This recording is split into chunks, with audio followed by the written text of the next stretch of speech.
can look from the side, you can see that she has quite a small chin. And what we would like to do is we would like to get the chin basically, we'll say, let's see, at least a few millimeters anterior, maybe even a full centimeter, just to balance the face, make the face more harmonious. So this is the midline, more or less here.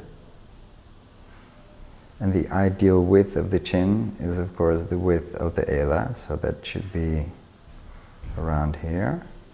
The point of maximum projection should be approximately the distance from the columella to the lower lip, and then from the lower lip to that point of maximum projection. So over here we can give her some extra projection. Now I'm going to use a cannula technique, and I'm going to start here at the pregel sulcus, move the cannula to the submuscular and subcutaneous plane. So it's going to be like a double layer. So from the pregel sulcus over here, move the cannula to the submuscular, give a nice little bolus for anterior projection, and then subcutaneous, we can work on basically contouring of the mentum. So let's start with a little bit of anesthesia.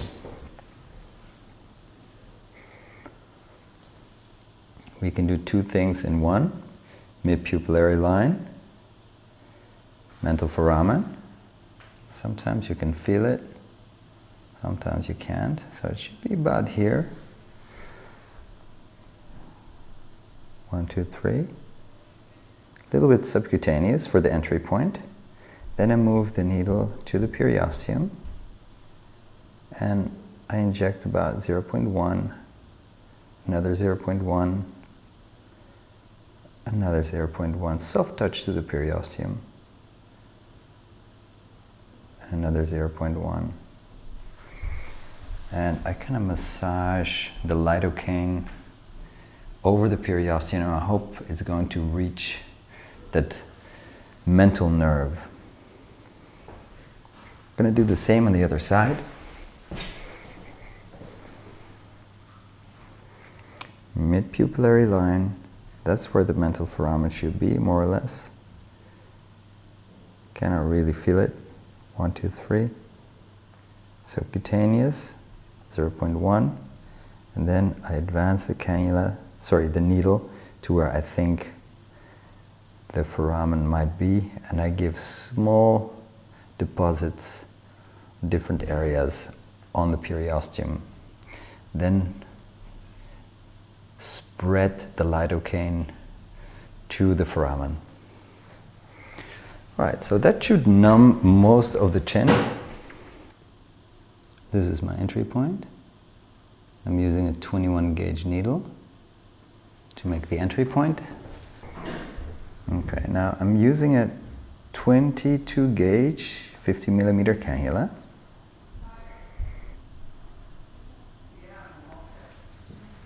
And the first thing I'll do is I go submuscular. So I lift up the mentalis muscle, and I kind of gently advance the cannula underneath that muscle, and I feel the periosteum. Now I have some resistance. I'm probably at the lateral bony origin. 1, 2, 3, click. And I am now through that muscle. I'm in the midline right now. So in the midline, just check the cannula tip location. It is in the midline. I put the bevel down, and I create a little bit of space. I inject approximately 0.1. Evaluate, go back.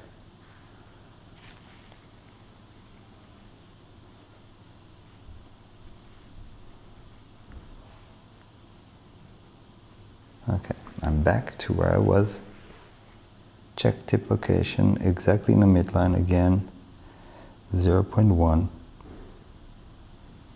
And I feel a little bit of pressure against my non-dominant index finger. So there's actually an accumulation of product in the midline right now. So I'm going to be gentle with her. She doesn't want to have too much of a result. She wants to have a very subtle result. She wants to keep her round facial shape. So I advance my cannula now in the subcutaneous plane. As you can see, this is subcutaneous. And I inject a retrograde linear thread of about 0.1 mLs. Now there's a little bit of a mental crease, so I can go up from here as well.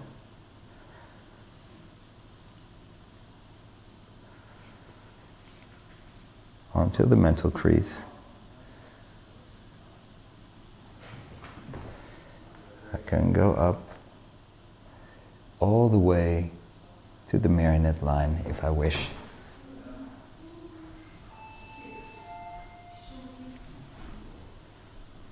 Just keep on fanning. If there's any resistance, I just rotate that cannula and make sure it gets past that resistance.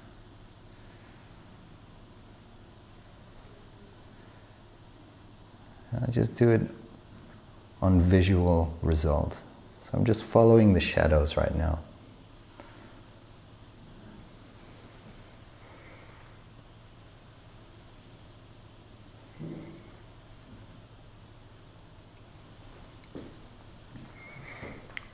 So it's sub-complete Steiner's line, but anyway, it's about the technique and also about the patient wishes.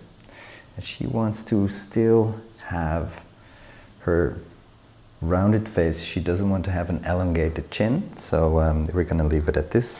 This was in total 0.6 mLs. I'm going to do the same on the other side. Perfect. Okay, over here, 1, 2, 3.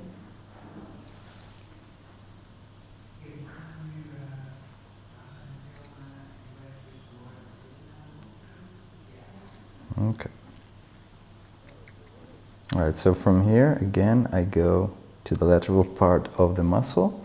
I lift up the muscle, advance the cannula through the bony origin until I get to the midline.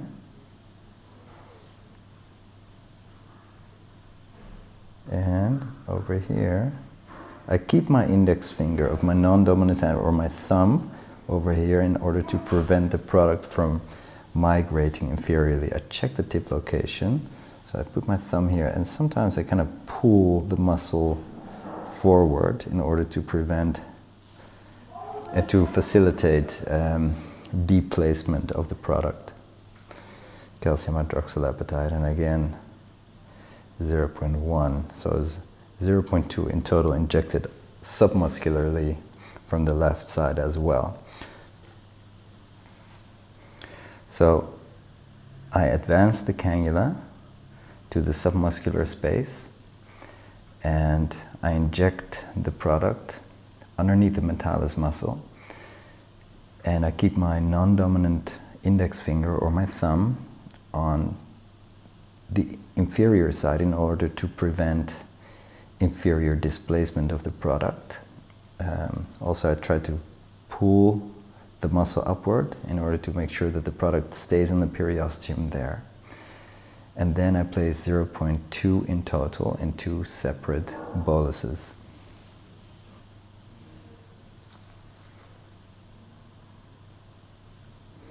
I advance the cannula in the subcutaneous plane this time to the midline, which is here, and then I inject 0.1, and I think that should be enough. Then I go to the mental crease up here, and again about 0.1. And then, you know, smaller retrograde linear threads about 0.05 each over here until I reach the marionette line up here.